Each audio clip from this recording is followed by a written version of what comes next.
Hello everyone and welcome to Snap Take. This is Glazer of Snap Judgments and it is new card day. Welcome to new card day. We are going to go over Elixir, the card that comes out today. I think I have the best Elixir deck. In addition, we've got some awesome decks that can help you climb. Guaranteed. These are really successful decks. Kicking it off with Toxic Soul King's Old Faithful. This is a classic Sarah monkey list. That's right, but this is winning a lot right now. A lot of how it wins is that it puts up a lot of its power late in the game, which means that you are able to avoid a lot of where Thanos has already committed lanes, a lot of where Surfer has already committed lanes, and then you can just sort of go over the top. You can Shang effectively, right? You can Enchantress effectively, but you can also just drop Monkey in a place where you can be pretty sure it's going to win. There's a lot of power to this one, and I think it's really great. You can find the creators of this list at twitch.tv/ToxicSoulKing. He's an all-time great at this game, phenomenal human being as well. Go check him out. This deck needs Hitmonkey and Elsa Bloodstone. Jeff can be Sam or Cable, and Surge can be Zabu. So Kitty Pryde is here as a way to trigger things along the curve. Sometimes you're going to feel like you don't have a lot to do early, and getting a good-sized Kitty Pryde can really help. She also obviously triggers Angela and re-triggers Bishop every time she's played. Both of those are very good. The last use is she's very good with Elsa. You're very unlikely, if you have Sarah, to get more than 2 Elsa triggers from that Kitty, but hey, that's an extra 4 power from Kitty Pryde and Elsa, right? So having her in the deck does add a decent amount of extra stuff. Surge is here as sort of pseudo Zabu. Getting Sarah out on 4 feels insane. If they don't have Mobius, you feel like you've won, right? But the other thing that Surge really does here is if you get an Enchantress or Shang for 3, especially if you manage to play Sarah later, you are way ahead. You can play them earlier as well in that way. You're fine getting anything else cheaper. Everything else cheaper really does help, especially the Mysterio, which is a nice decent sized buff for the card overall, but everything else is just perfectly happy to have this little bit of extra discount and a little bit of extra buff. Angela plays, generally speaking, it's like a 2/6, 2/7, perfectly fine power, scales up, threatens opponent as they have to keep it in mind.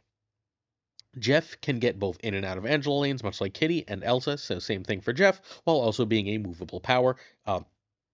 Good to just win locations that are hard to reach. Generally, Jeff is just a good stuff card in this list.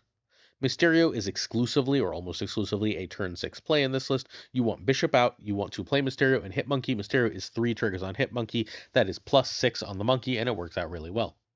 It's also +3 on Bishop, who ends up being actually really big. He ends up being like 9-10 power in this list, which is like absolutely worth it for a 3-drop in almost any deck. Hitmonkey is your other last turn play. If you have Mysterio, he's almost always going to be at least a 3/9. If you have Sarah, he plays for more like a 3/13, 3/14. That's obviously a ton of power from your 3-drop. Killmonger can be played on either turn 4 or turn 6, turn 5 if you don't have Sarah, as a way to just get rid of all the stones, all the problems your opponents are trying to cause you. It's one of the better tech cards in the meta right now. If you're not running Killmonger, it's time to start considering packing him. Elsa Bloodstone, meanwhile, is just a nice power spike. Again, works really well with Kitty and Jeff, but the other thing it works well with is Mysterio, because with Mysterio at the end of the game, you're reasonably good at filling all of your lanes. If you can fill all your lanes with that Mysterio, now Elsa is immediately a +6 just on that one turn, and you just played a 3/10. That's pretty much worthwhile, yeah?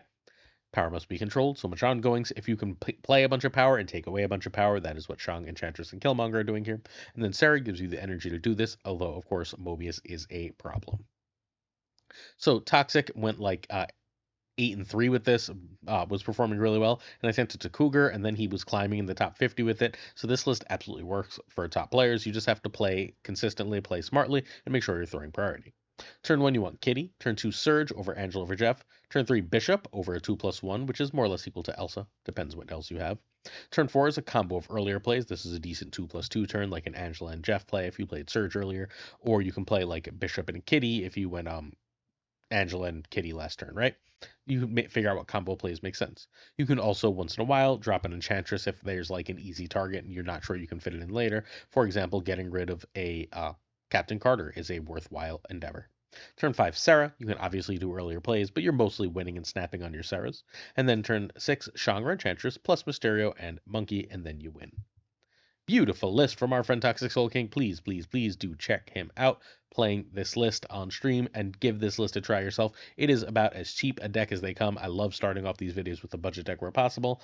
Let's move on to our new card Elixir, but first, before we get there, please hit that sub, like, and comment if you are so inclined. We give you more Marvel Snap content than anyone, at least 3 new decks every single day, most days 4. We do at least 7 days a week of videos, sometimes 9 to 10 videos a week. If you want more Marvel Snap than anyone, hit that sub button. A like and a comment also enter you to win an Esme Cuckoo. We've given away an Esme Cuckoo every week this season. We will be giving away one this week, one next week, and then the week after that, we're giving away 5 of the next season pass card Merlin. So if you want free cards, all you gotta do is sub, like, and then there's a specific comment you can leave in every single video. All right, Elixir is a 2/3. This is on reveal. One of your cards destroyed last turn gets revived here. I noted that he's a 2/3 because he was a 1/1 and a activate prior. I don't think he's good. Bluntly, I think it's going to be very hard to use him. I think that if Kid Omega, who is a 2/2 that has an activate, destroy the next card you play, and Kid Omega gains its power, I think that with Elixir could be a worthwhile thing to do, because at that point you like play a big Venom, right? You blow up that Venom, and then whatchamacallit gets that power. Kid Omega gets that power, and then you'll be able to play Elixir the next turn and just get a big Venom in that Elixir lane. It'll eat that Elixir and whatever else you want, which seems like a really, really powerful play. I think there's going to be a lot of very cool stuff to do like that if Kid Omega comes out next month, which we think it is, but no one knows for sure. Well, I guess Second Dinner knows for sure, but they're sort of away now. So outside of that, it's very hard to figure out how to use him. I think he's almost guaranteed to be a skip right now. Luckily, the new system means that if you skip him now, you just have to wait for him to show up in your shop again. If he's great later, you can buy him. I do have one deck that I think might be good with him, and it is this Nimrod list. This is a Nimrod combo list. It's got a lot of different ways to get a bunch of power all over the board. We'll go over what all the cards do momentarily, but I do think Elixir has some reasonable use here. You can find me, the creator of this, playing this list tonight at about 8 p.m. at twitch.tv/PulseGlazer. This deck needs Galacta, Elixir can be Wolverine, and Luna can be Magic or Electro. You just want something to either give you extra energy or an extra turn. I think Magic's probably better, but Legion and the Reality Stone scare me just enough to push that off. So, all right. Echo is here to protect you from Cosmo. Cosmo is a giant pain in the ass for this type of list. If you can go Echo, if you literally go do nothing but Echo into Shuri into Nimrod, and then you can double destroy on that Echo lane, Nimrod, on the last turn, you've got enough power to win most games of Marvel Snap, and that is fundamentally what we're trying to do here. Echo protecting for that is very, very important. The other place Echo can go is under Invisible Woman, because there's another play you don't really want to get, like Invisible Woman Cosmo. We'll get there as we go through. Carnage, Venom, and Deathlock are your destroys. They are meant to destroy Nimrod twice on the last turn. You really do want 2 of those cards. Yet another reason that we're very excited to get Kid Omega should that card come out. We'll come back to Elixir later. Other things we can do here include Invisible Woman. Invisible Woman offers us a separate play pattern. That play pattern is fundamentally Invisible Woman, Luna, or whatchamacallit, or Magic if you prefer, right? And then you play Shuri, not on Invisible Woman. The next turn, you pass into Taskmaster on. This was so much easier when Taskmaster was 5, by the way. But you pass or use Luna or use Magic onto Taskmaster on Invisible Woman. That won't use up your Shuri. At that point, you play Destroyer. You play Destroyer on your Shuri. You're going to now have a 32 power Destroyer that's going to blow up the rest of the board, including Invisible Woman. But the Taskmaster wasn't revealed. The Taskmaster will then reveal and copy the 32 power Destroyer. You now have 2 32 power lanes, enough to win most games of Snap. Now, what Elixir does here is Elixir works as sort of an extra destroy trigger, or an extra way to get an extra Nimrod out. So at the end of the game, if you on turn 6, right, or let's say you have 7 energy because you played Luna, you want to double destroy your Nimrod, right? You've either got a Shuried or Galactic Nimrod, and you're going to play Venom and Carnage on it. Okay, or Deathlock and Carnage. Now you can play Elixir, and the only thing that's been destroyed in all likelihood at this point is Nimrod, and then you should be able to get that back. Oh no, you can't get it back. You would have to have destroyed it the turn before. So I guess if you destroy one of your destroy cards the turn before, you'll be able to get that back. Or I guess it does have to be Magic now, unfortunately, in that Luna spot. Poopies, as we craft this on the air. But this does have to be Magic, so that if we do get these destroys on turn 6, we can bring ourselves back an extra Nimrod on turn 7, which seems like a reasonable thing to do in terms of just getting an extra, like, either 9 or 12 power Nimrod back. So, okay, so that does have to be magic. That makes sense. Everything else here is fairly simple, right? Shuri is here for either Destroyer or Nimrod. Galacta is here largely for Nimrod. 19 isn't enough to do your combo stuff with Galacta. Um, and that's kind of it, right? Like that's the list. I don't know how else to put it. It's fairly simple. Get Nimrod buffed by Shuri or Galacta, destroy it twice, win. If there's 7 turns, you can also bring back that destroyed Nimrod and destroy it again. Or if you destroyed a Venom or Carnage, getting or Deathlock, getting those back are also very powerful things to do. This is all I could think to do with Elixir, to be totally honest. Outside of this, he just really doesn't seem worth it. That it has to be a card that was destroyed last turn makes this so much more difficult. So turn 1 Echo, turn 2 Invisible on Echo, or you can just drop Echo. Turn 3 Luna, but that should now be Magic now that we've actually got there properly. Turn 4 Shuri over Galacta. Turn 5 Nimrod on Shuri or Galacted.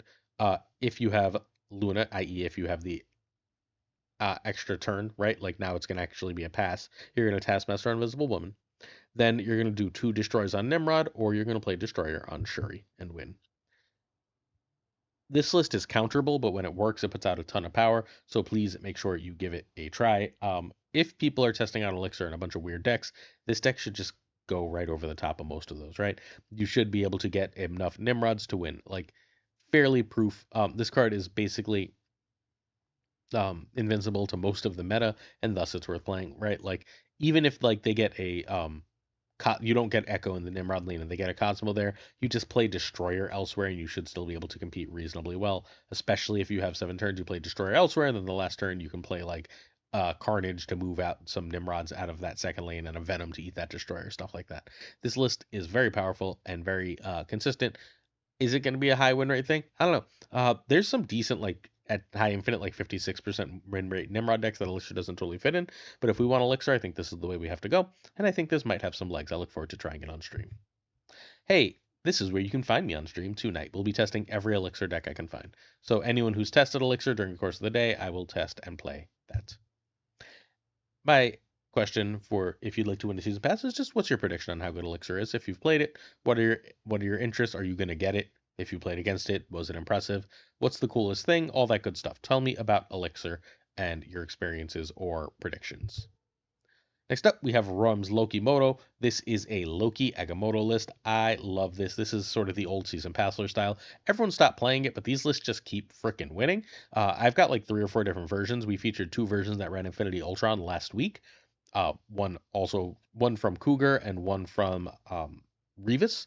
So now Roram is just like, no, let's go straight back to the Passler, and then absolutely crushed with this. You can find Roram at twitch.tv/Roram Plays, the most underrated streamer in the game. He was on the podcast and absolutely crushed last week, so if you haven't checked that out, please do. This deck needs Sam and Galacta, Loki can be Eitri, Surge can be Zabu, Gwenpool can be Ms. Marvel, Agamotto can be Enchantress, Copycat and Rocket can be Red Guardian and Negasonic, pick your good threes, and Iron Patriot can be Cable or Mirage. Alright, so Loki is really solid into Thanos, is fundamentally the logic here. That you don't get the stones when you Loki Thanos, right? You just get their real cards, but you get their real cards at a discount, and that's often enough to beat them. That's sort of the logic of Loki here. If you're not worried about Thanos, I think you should probably be worried about Thanos. Then King Eitri is almost exclusively better. There's other games where Loki is fine. Like you don't hate Lokiing Surfer, but you don't really want to Loki Scream. You have to be a little careful into the meta when you Loki. If you see a good stuff pile, you're usually relatively safe to Loki. Quinjet makes your spells cheaper and makes your Loki cards cheaper, so it is worth running for both of those. That is simply the use. It's also late in the game, much like Loki, a really good target to images of icon. So if you play your Galactor or Gwenpool on there, you can then images of icon on top of that and get extra buffs. Sam Wilson's Shield does the same thing. That's why it is a required card for the list, while also just being a 2/7 really good stats. Further discounts are always good, so Surge is in the list. That's fundamentally the logic here, right? Getting Galactor and Gwenpool out early is huge. These lists used to like really consider Zabu for that, but even just getting the spells 1 cheaper or 2 cheaper if you Surge and Quinjet, all these are incredibly useful. Iron Patriot gives you a card that can let you snap. That's it. You just want one more power card on the list. Iron Patriot gives you the easiest way to get to that power card. Rocket Groot is frustrating for opponents, can help you win that Iron Patriot lane, as can Juggernaut, while also just being movable, annoying power. I really want Surge every time I have Rocket Groot, but hey, it's fine. Juggernaut is a late game lane winner, whether that be turn 5 to clog opponents or turn 6 to win a lane on the cheap. Copycat is I mean, in a good stuff meta, it's just if you're running Loki, you might as well run Copycat, right? You're running Loki says, I think my opponent's cards are good. Copycat says, oh, cool, look, I got a good one of my opponent's cards. Power must be controlled. Galactic and Gwenpool give you enough power to compete with this otherwise very low power deck. They also work really well with both Images of Icon, which can duplicate them, and Bolts of Balthak, which lets you play both, or lets you play one with Images of Icon at the same time and lets you do all sorts of crazy combo stuff. Agamoto is here largely for the spells, but hey, having access to a 510 to 513 body ain't so bad. We're almost 78% win rate with this, and 18 and 5, which is 18 and 5. Loki or Quinjet on 1, Surge over Sam over Iron Patriot on 2. Iron Patriot in this case can be a snap condition if you win with something good. You will use Juggernaut to win an Iron Patriot if you must, but you don't usually do that. Turn 3 is usually Rockin' Groot over a 2+1. You're going to start looking at Balthak as a reasonable play here. Turn 4 is Galacta over Gwenpool. Turn 5, Icon or Balthak or Gwenpool Galacta +1, some combination thereof, or Juggernaut if it clogs, or Shang if you have a good target.